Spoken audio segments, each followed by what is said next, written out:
गुरुग्राम लोकसभा क्षेत्र से बीजेपी के उम्मीदवार राव इंद्रजीत सिंह की बेटी आरती राव ने ग्रामीणों को भावुक कर दिया।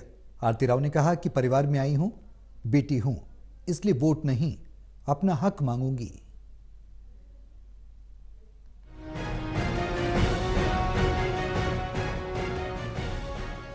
गुरुग्राम लोकसभा क्षेत्र से बीजेपी के उम्मीदवार राव इंद्रजीत सिंह की बेटी आरती राव ने अपने चुनावी दौरे में गांव में आयोजित सभाओं में ग्रामीणों को भावुक कर दिया। आरती राव ने कहा कि वो आज अपने परिवार के बीच आई हैं, इसलिए वोट मांगेंगी नहीं, बल्कि अपने पिता द्वारा इस क्षेत्र में कराए गए विकास कार्यों का हक लेंगी।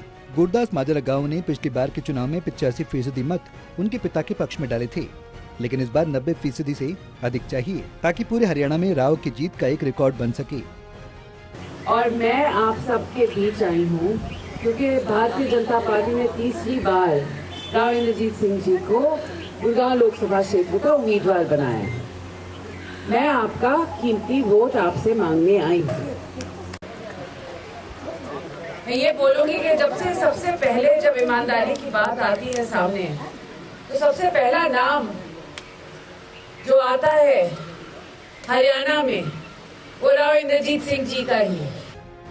आरती राव ने कहा कि उनके पिता पिछले 45 सालों से राजनीति कर रहे हैं और दक्षिणी हरियाणा का एक व्यक्ति ये जानता है कि उनके इस लंबे राजनीतिक करियर में कभी भी उन पर भ्रष्टाचार का आरोप नहीं लगा। उनकी छवि हमेशा बेदाग रही, यहाँ तक कि विपक्ष को भी कभी उनकी बेदाग छवि पर सवाल उठाने का मौका नहीं मिला। आरती राव ने आगे कहा कि राव के दिल में हमेशा एक टीस होती है कि आखिर किस तरह से इस क्षेत्र को विकसित बनाया जाए। इसी सोच के साथ उन्होंने काम किया और एम्स जैसी बड़ी सौगात यहाँ लेकर आए। एम्स का शिलान्यास करने के लिए उन्होंने पीएम तक को यहाँ बुला दिया और अब उद्घाटन भी प्रधानमंत्री नरेंद्र मोदी के हाथों ही कराएंगे। जनता को राव के सहयोग से मिली एम्स की सौगात को इस सरकार का तोहफा समझकर अब बीजेपी को समर्थन करते हुए एक एक वोट कमल के निशान पर देना चाहिए। 45 साल हो गए राव साहब को राजनीति में, 45 साल से भी ज्यादा।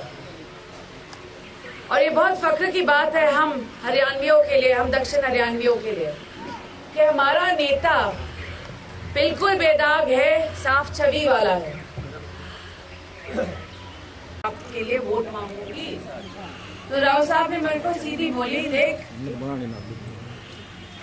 ये इलेक्शन विकास कार्यों पे होना है। जो विकास कार्य हमने किए हैं पिछले 5 सालों में सब तक पहुंचाओ और फिर सबसे उनका वोट मांगो। आरती राव ने क्षेत्र में केंद्रीय योजना से कराए गए अन्य कार्यों का भी जिक्र किया। आरती राव कांग्रेस उम्मीदवार को लेकर भी बोलना नहीं भूली। उन्होंने कहा कि इस क्षेत्र में लोगों को अपने और पराये में फर्क देखना होगा।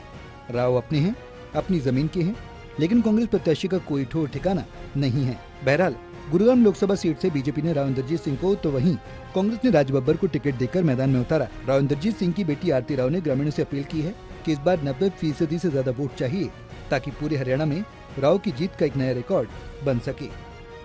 Haryana desk, total news.